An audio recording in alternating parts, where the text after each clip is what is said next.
This is Carolina Business Review. Major support provided by Colonial Life, providing benefits to employees to help them protect their families, their finances, and their futures. High Point University, the premier life skills university focused on preparing students for the world as it is going to be. Sunoco, a global manufacturer of consumer and industrial packaging products and services, with more than 300 operations in 35 countries. There is a general feeling that people have, almost checking out now as they head into seasonal vacations and trips to the beach, among other places. Welcome again to the most widely watched and longest running program on Carolina business policy and public affairs, seen every week across North and South Carolina for more than 3 decades. I'm Chris William. In a moment, we start this conversation again about the issues that matter most here in the region right now. And later on, one of the highest paid university presidents in this nation. But why is that important? We'll unpack that at the beginning of the dialogue when we're joined by Dr. Randy Woodson from NC State. Stay with us. We start right now. Major funding also by Blue Cross Blue Shield of South Carolina, an independent licensee of the Blue Cross and Blue Shield Association, and Martin Marietta, a leading provider of natural resource-based building materials, providing the foundation on which our communities improve and grow. On this edition of Carolina Business Review, Matt Martin of the Federal Reserve Bank of Richmond, James McQuilla from the Orangeburg Chamber of Commerce, and special guest Randy Woodson, Chancellor of NC State University.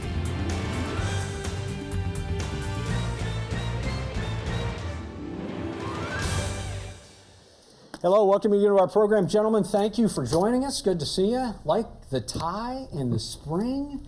I mean, I think bankers can learn something. Definitely. From chamber folk. Anyway, thank you. Not to single you out, but Matt, you look good too. Thank you. Conservative as always. Yes, we like that in Federal Reserve. We like that Yes. in Central Bank. Anyway, guys, thanks for joining us. Happy spring. You know, Matt, at the beginning of the program, you talked a little bit about how people are already kind of checking out. You know, since spring breaks happened, Easter has happened. I don't know that folks are in that big of a hurry to get back engaged 100%. Are you seeing that in the economy? Is there kind of we're heading into summer and, you know, everything else we're going to ignore? To a certain extent, I mean, consumers are spending a lot on travel. I don't know if they're planning trips as far out into the future as they did, but that's one area that's really holding up well. And if you put it in context, when COVID hit, everybody's at home, they bought COVID's furniture. They're not doing that anymore. People want to get out and about. So, yeah, I think with spring break and summer looming, I think that's still going strong. You know, just for a second, let's talk about the durability of the spending, and not just consumer spending, but, and I know this is not just our family, but many families as they look to go to the beach, I mean, the cost for a VRBO or some type of Airbnb or a home, it's not any cheaper than it was last year, and it's obviously more expensive. I mean, how strong is this going to be? How long are we going to see these kind of persistent, high-end, high-cost vacations? I think it depends on household income levels. So there are estimates out there of how much excess savings was left coming into this year, and most of that was at the higher level of income. And so I think for those households, it's full bore ahead. Lower income households, we've been hearing since last summer that they're basically in recession. So it's going to be those who can afford it, they're going to keep doing it, and they're going to play. I think that part of spending is going to hold up just fine. But there is a real issue of sort of this excess savings running out, and that being something that eventually becomes a weight on the economy. James, how does this kind of wash over you when you see how expensive, and I'm not just talking about summer vacations, but right. In general travel has held up and even gone above where it was a year ago? Well, I think it's kind of keeping people closer to home. It actually benefits us, those who are sponsoring festivals. You know, Orangeburg has the Rose Festival coming up, and Somerville recently had their Festival of Flowers. You see people willing to still go out and be in the public and have fun, but maybe not go as far. So they're looking for opportunities close to home, and local festivals, you know, offer that. Okay. All right. Let's shift gears just a little bit. Let's talk about workforce housing. Yeah, this thing is running in the back. It's like a Microsoft program. It's always running in the background, a lot of dialogue. Workforce housing is much more expansive than it used to be. It used to be called low-income housing. Now workforce housing is people into $50,000, $60,000, $70,000 a year, which is not a small amount of money, Matt. How is workforce housing in the establishment and the growth of units? How does the Fed see this progressing? So I think broadly speaking, we're just not building enough housing units overall, right? And so you start to think about what's going to loosen that up. And there's lots of cost issues: the cost of land, the cost of construction, local and other regulations that add to the cost of building. So we've got a lot of cost issues to figure out. But I think the location of housing then becomes an issue, right? So remote work's more of a thing, so maybe you can put workforce housing in areas where land's a little bit more expensive. And I don't know if that's an exurb or if that's a smaller town. The other piece of this, I think increasingly employers are starting to pay attention to this issue. And they want housing available for their employees. We're heading into, I think, an extended period where labor is going to be scarcer than it's been for the last, say, 20 years. And so employers are going to start to pay attention.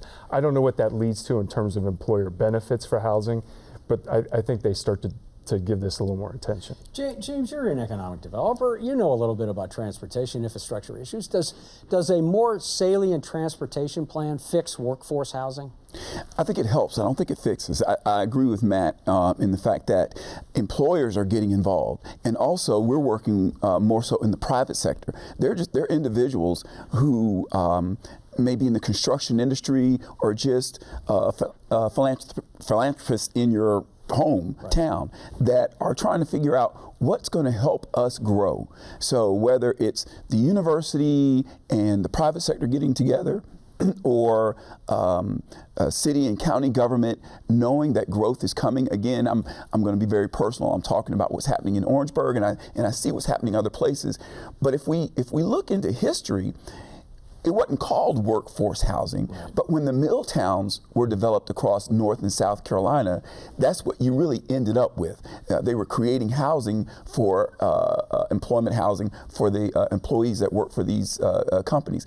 And so companies now are realizing that they may have to look at doing that again because that's how you attract some of the people, especially in manufacturing, that you need. They want to know that they're going to be able to have housing available and that they can afford. So I don't want to be oppositional on this, but and almost it feels like it's beating a dead horse when you try to get a general contractor, an architect, an economic developer, in the city or the county of any region around a table, and they develop a great idea, except it's a one-off. In other words, they get some workforce housing, and then it starts to normalize, and those houses normalize to market level prices, which we're back to the same problem where you don't have people that can afford housing.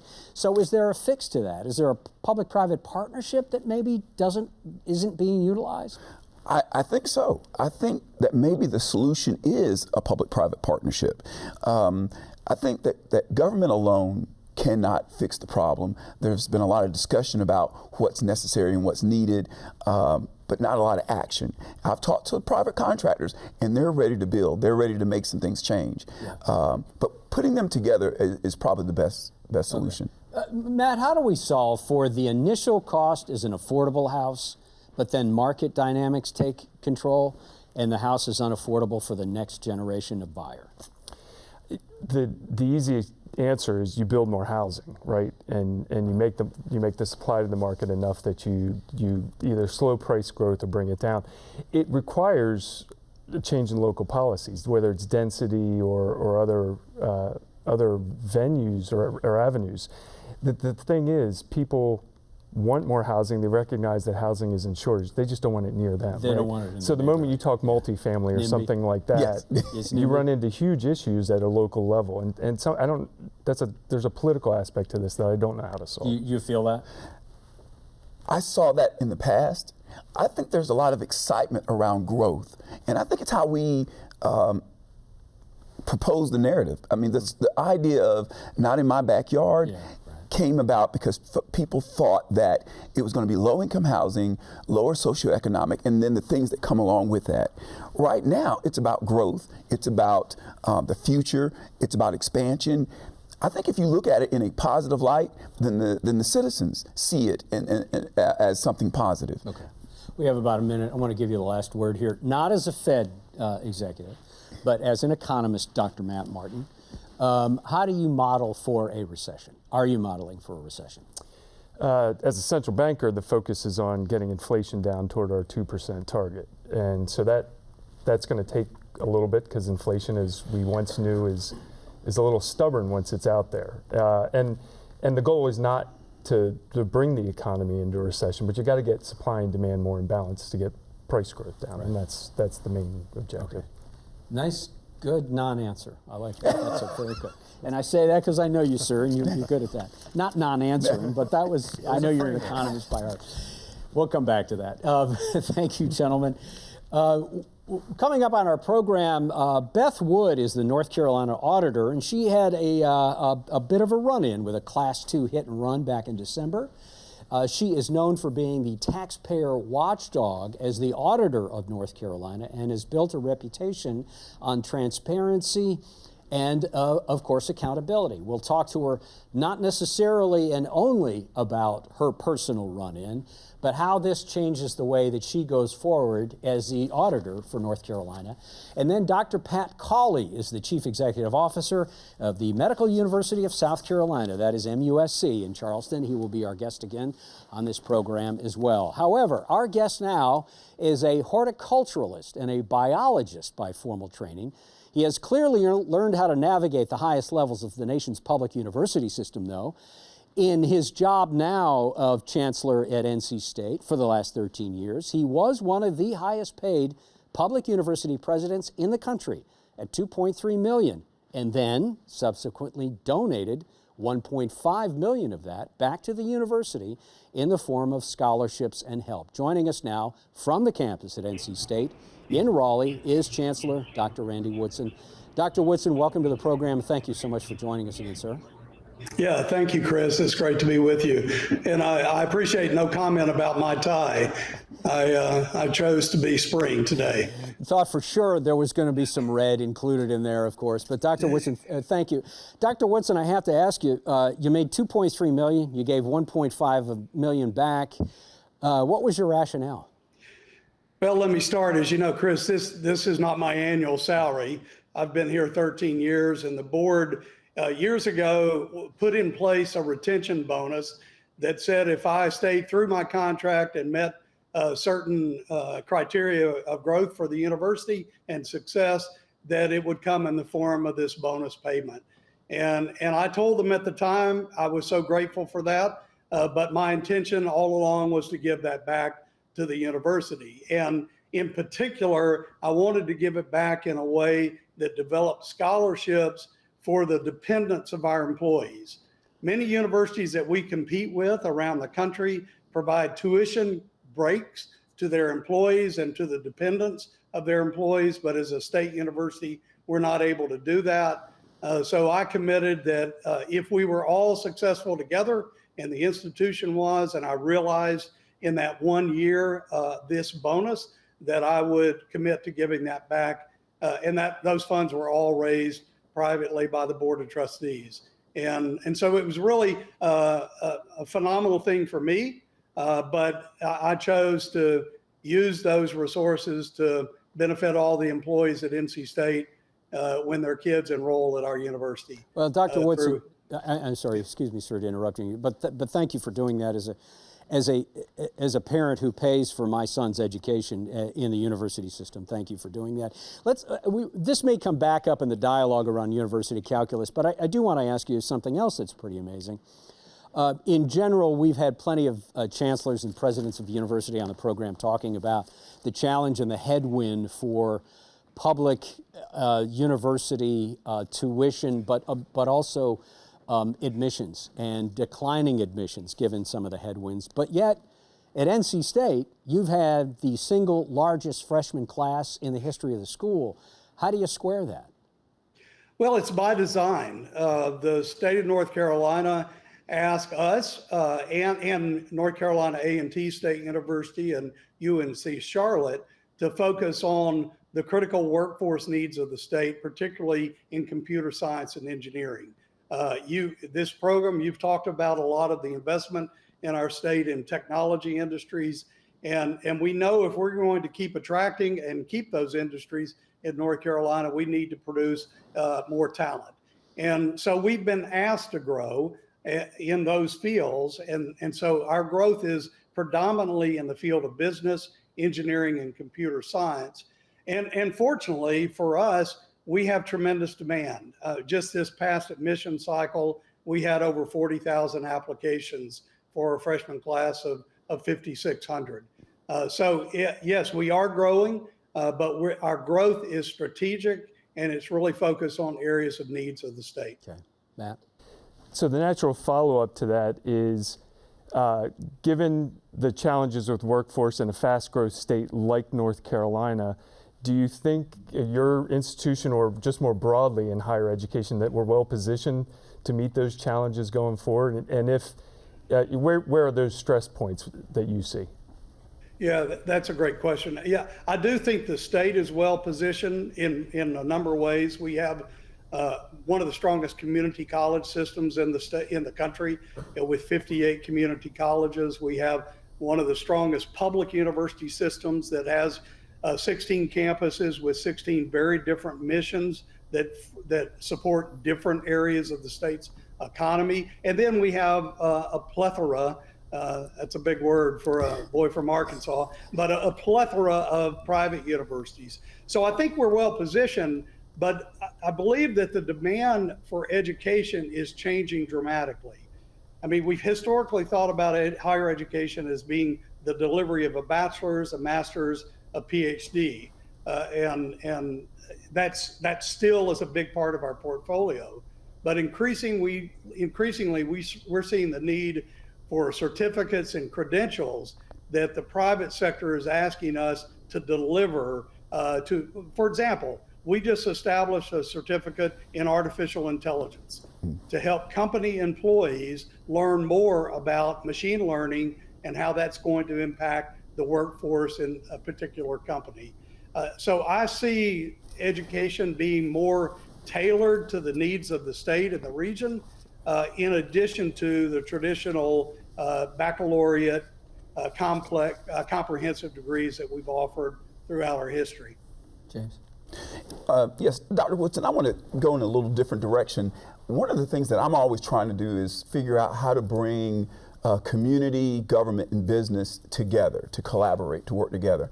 And as the Chancellor, how do you do that? How do you, with the current political climate, the things that are changing between politics and education and community, because as you expand your footprint, you're expanding into the local community.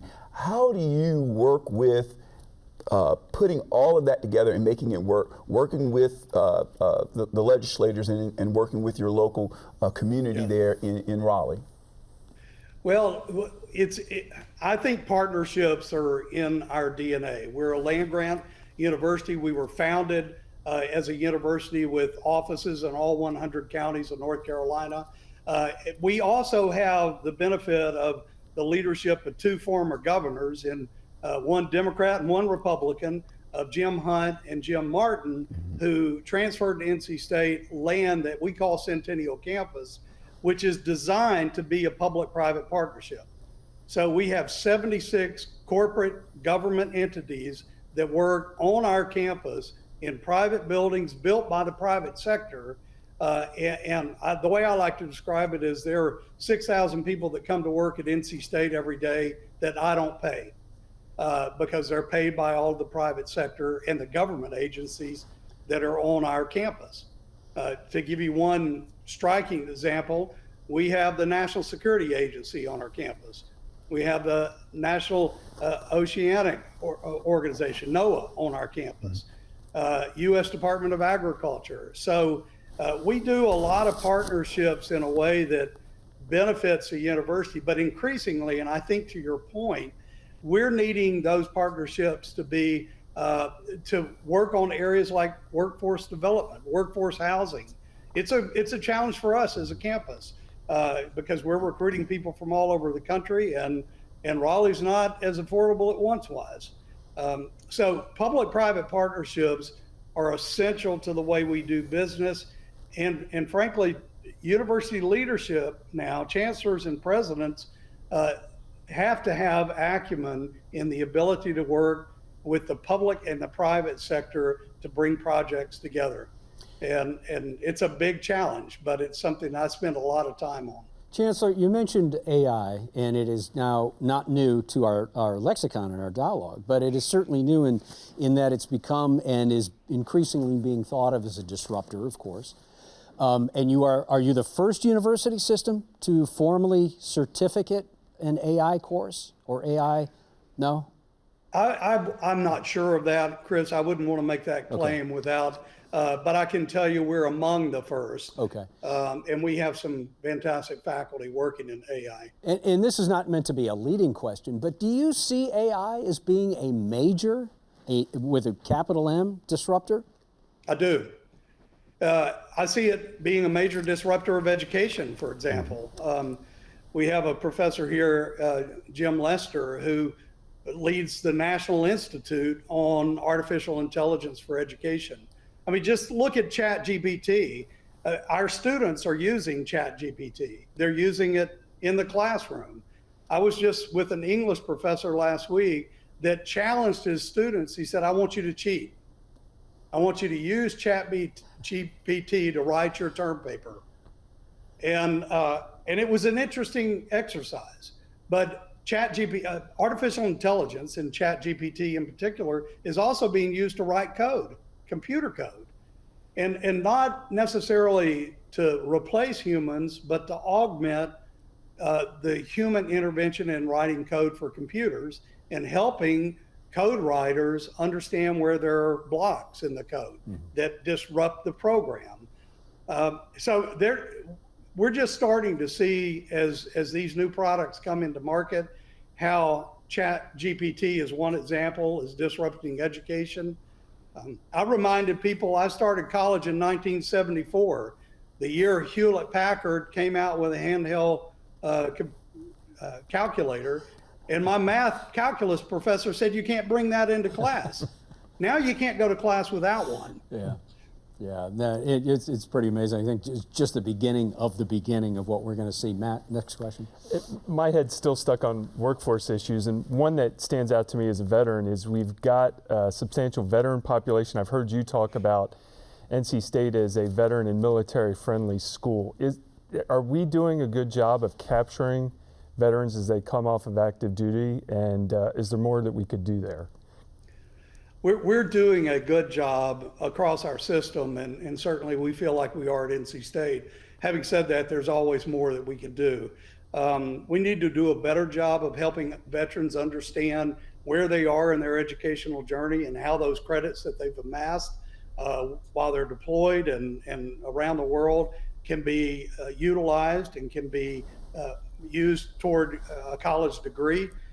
We've established a military and family center on our campus to provide support, everything from helping them with their financial aid, helping them acclimate to college life, helping their families acclimate to a new environment.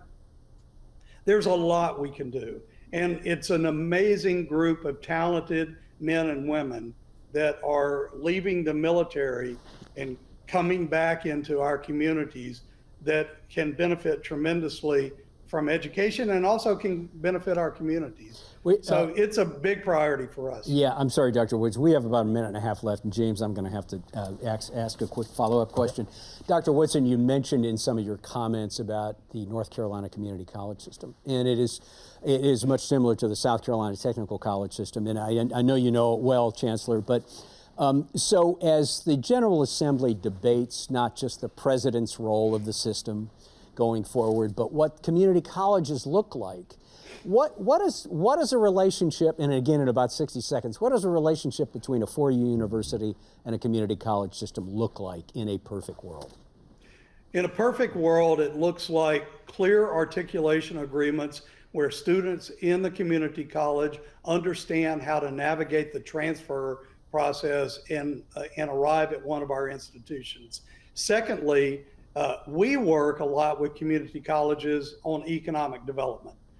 Here in Wake County, we're very close to Wake Tech, but throughout the state, we have a close partnership with Central Carolina Community College because of all the growth in and around Sanford in areas of pharmaceutical manufacturing. Right. So it's about education and it's about economic development, and we need to partner both. And Chancellor, thank you. I know that's a lot of information to pack into a short period of time, and that wasn't a fair question in the last minute, but thank you, sir. Thank you for your leadership. Hope you keep the job for a while, and thank you for what you've done so far at NC State.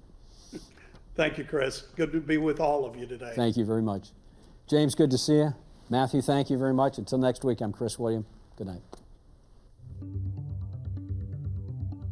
Gratefully acknowledging support by Martin Marietta, Blue Cross Blue Shield of South Carolina, Sunoco,